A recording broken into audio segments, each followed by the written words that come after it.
Hello good morning बच्चों, मैं विशाल शर्मा आपका फिजिक्स टीचर आपके लिए किस टॉपिक पर वीडियो लेके आया हूँ आज। बेटा हमने लास्ट टॉपिक में पढ़ा था स्टैंडिंग वेव के बारे में, है ना। स्टैंडिंग वेव मैंने आपको इक्वेशन वगैरह समझाई थी और प्रॉपर तरीके से उसके ग्राफ बनवाए थे, आपको प्रॉपर एनालिसिस दी थी कि स्टैंडिंग वेव होती क्या है, उसके अंदर नोड्स एंटी नोड्स के बारे में हमने डिस्कशन किया था। ठीक है, आज क्या करने वाले हैं हम बेटा, आज हम फिर से स्टैंडिंग वेव पढ़ेंगे, लेकिन इसका दूसरा पार्ट पढ़ेंगे। उस दिन हमने फ्री एंड से पढ़ा था, आज हम पढ़ेंगे फिक्स्ड एंड से स्टैंडिंग वेव कैसे बनती है। चलो पेन कॉपी निकाल लो, स्टार्ट करते हैं। स्टैंडिंग वेव फ्रॉम, हेडिंग डाल लो, standing wave from fixed end. अब सुनो मेरी बात, फिक्स्ड एंड से जब भी रिफ्लेक्शन होगा, एक्चुअल में हो क्या रहा है बेटा, मान लो कि ये आपका फिक्स्ड एंड है, आप कंटिन्यू वेव पल्स भेज रहे हो यहाँ से, ठीक है, और कंटिन्यू रिफ्लेक्शन करके वेव पल्स वापस भी आ रही हैं। अब रिफ्लेक्शन हो रहा है फिक्स्ड एंड से, तो जाती वेव ऐसे है, आती वेव ऐसे है। बोलो मैंने आपको बताया था कि नहीं बताया था? बिल्कुल बताया था। अब पूरे रास्ते में ये जा रही हैं वेव और उधर से रिफ्लेक्शन होकर वेव आ रही हैं, तो दोनों वेव्स का क्या होगा, सुपरपोजिशन होगा। तो क्या बनेगी, स्टैंडिंग वेव बनेगी। बहुत बढ़िया। अब एक काम करते हैं, हम इक्वेशन लेता हूँ, इंसिडेंट वेव की इक्वेशन लेता हूँ। जो इंसिडेंट वेव है ए साइन ओमेगा टी माइनस के एक्स, क्योंकि प्लस एक्स डायरेक्शन में जा रही है, सही है। और रिफ्लेक्टेड वेव की इक्वेशन लेता हूं मैं, माइनस ए साइन ओमेगा टी प्लस के एक्स, है ना।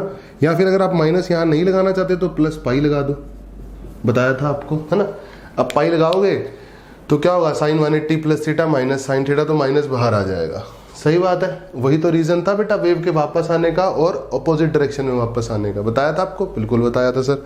चलो अब इन दोनों वेव्स का सुपर पोजिशन क्या होगा, इन दोनों वेव्स का सुपर पोजिशन होगा ए साइन ओमेगा टी माइनस के एक्स माइनस ए साइन ओमेगा टी प्लस के एक्स। सही बात।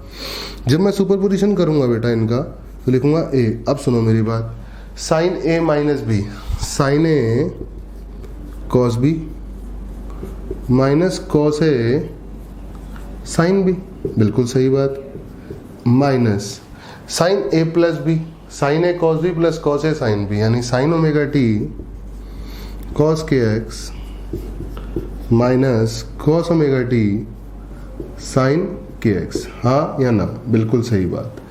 ध्यानपूर्वक देखो बालक, minus cos omega T sine K X, है ना, ये क्या हो गया आपका, sine A minus B minus sine omega T cos K X, है ना। अब ध्यान से देखो बालक, sine omega T cos K X और sine omega T cos K X, ये दोनों कट गए और ये क्या हो गए, डबल हो गए। तो टोटल वेव क्या आ गई मेरे पास, सुपरपोजिशन के बाद आ गई minus 2a sine K x cos omega T. बोलो सही बात। और ये क्या हो जाता है, मैंने आपको बताया था, जल्दी बताओ क्या हो जाता है, ये एम्पलीट्यूड। बिल्कुल सही बात। तो जो एम्पलीट्यूड आ गया आर कॉस ओमेगा टी। बोलो सही बात है। और कॉस ओमेगा टी का मतलब सारे medium particle time T equal to 0 पे अपनी एक्सट्रीम पर है, सही है। और हर मीडियम पार्टिकल की जो पोजीशन, अलग अलग पोजीशन पर मीडियम पार्टिकल्स हैं, उन सब का एस्टिमेट करने का एम्पलीट्यूड भी क्या है, अलग अलग, क्योंकि एम्पलीट्यूड है 2a sine K x negative के साथ। बोलो सही बात। चलो इसका ग्राफ बनाते हैं। सबसे पहले आप स्क्रीनशॉट ले लो, स्क्रीनशॉट ले लो फटाफट, फिर इसका ग्राफ बनाएंगे। ले लिया? चलो अब इसका ग्राफ बनाते हैं, ध्यानपूर्वक सुनेंगे बेटा, है ना। पहले हम डिस्कस कर भी चुके हैं। चलो बहुत बढ़िया। सबसे पहली बात, हम ग्राफ बनाते हैं minus 2a sine K x का, है ना। बिल्कुल सही बात। तो बना लेते हैं सर। ये ग्राफ आएगा कि नहीं आएगा? बिल्कुल आएगा। आएगा बेटा ऐसा ग्राफ? बिल्कुल आएगा। सही है। और इसका नीचे से बना लेते हैं, कितना से, अरे बोलो हाँ या ना? बिल्कुल सही बात। अब मेरी बात ध्यान से सुनो, है ना। तो ग्राफ है मेरा r is equal to minus 2a sine K X, minus 2a sine K X. Feel लेना जरा बात का, है ना, x, और ये क्या है, y। ठीक है। अब डिफरेंट टाइम पे कैसी कैसी पोजीशन होने वाली है समझाता हूं मैं। देखो सबसे पहले आप पढ़ो टाइम को 0। जब आप टाइम को 0 पढ़ते हो तो ग्राफ आ गया आपका minus 2a sine K X. Minus 2a sine K x का ग्राफ कौन सा हुआ, ये ग्राफ हुआ। अरे बोलो सही बात है। तो यानी ये वाला मीडियम पार्टिकल यहाँ पर है, ये वाला मीडियम पार्टिकल यहाँ पर है, ये वाला मीडियम पार्टिकल यहाँ, और ये वाला मीडियम पार्टिकल यहाँ, और ये वाला मीडियम पार्टिकल यहाँ, ये वाला मीडियम पार्टिकल यहाँ टाइम 0 पे, ये वाला यहाँ, है ना, और भी बाकी पढ़ सकते हो, ये यहाँ, ये यहाँ, ये यहाँ, ये यहाँ, ये वाला मीडियम पार्टिकल यहाँ और ये वाला मीडियम पार्टिकल यहाँ। बोलो सही बात है, बहुत बढ़िया। अब एक काम करो, टाइम 0 पढ़ लिया, अब पढ़ते हैं टाइम को π/2 ओमेगा। जब मैं π/2 ओमेगा पढ़ता हूं तो सर cos 90 बन जाएगा, cos 90 0 हो जाएगा, यानी y क्या आ जाएगा, ये 0 आ जाएगा। अरे बोलो y 0 आने का मतलब ये वाला मीडियम पार्टिकल ये तो यहीं कहीं है और ये मीडियम पार्टिकल अब पहुंच चुका है यहाँ, ये वाला मीडियम पार्टिकल पहुंच चुका है यहाँ, ये वाला मीडियम पार्टिकल पहुंच चुका है यहाँ, ये वाला यहाँ पहुंच चुका है बेटा, ये वाला यहाँ, ये वाला यहाँ, और ये यहीं कहीं है, ठीक है। और ये वाला यहाँ पहुंच गया और ये वाला मीडियम पार्टिकल यहाँ पहुंच गया और ये वाला यहाँ पहुंच गया और ये फिर यहीं कहीं है। अरे यस और नो, बिल्कुल सही बात। अब डालो टाइम को π/ओमेगा। जब आप π/ओमेगा डालते हो ओमेगा ओमेगा कट जाएगा, cos π आ जाएगा -1, माइनस माइनस हो जाएगा प्लस, तो यानी 2a sin kx का ग्राफ आ जाएगा, 2a sin kx का ग्राफ ऊपर से हो जाएगा। अरे बोलो अब ये मीडियम पार्टिकल कहाँ पहुंच चुका है, ये मीडियम पार्टिकल पहुंच चुका है ऊपर, और ये वाला मीडियम पार्टिकल टॉप पे, और ये वाला मीडियम पार्टिकल यहाँ, और ये वाला मीडियम पार्टिकल पहुंच चुका है यहाँ, ये बिल्कुल बॉटम पे, और ये वाला यहाँ, सिमिलरली ये यहाँ, यस और नो, ये टॉप पे, ये यहाँ, ये तो वहीं के वहीं है। अभी जो पार्टिकल अपनी पोजीशन नहीं बदलते, जो पार्टिकल स्टेशनरी रहते हैं या जिनके एसएचएम करने का एम्पलीट्यूड 0 होता है, उनको क्या बोलते हैं, नोड्स बोलते हैं। बिल्कुल सही बात, जैसे पहले ही बताया था मैंने, तो this all will be nodes, ठीक है। और जिनका मैक्सिमम एम्पलीट्यूड होता है, इनको क्या बोलते हैं, इनको क्या बोलते हैं, एंटी नोड्स। बोलो सही बात है।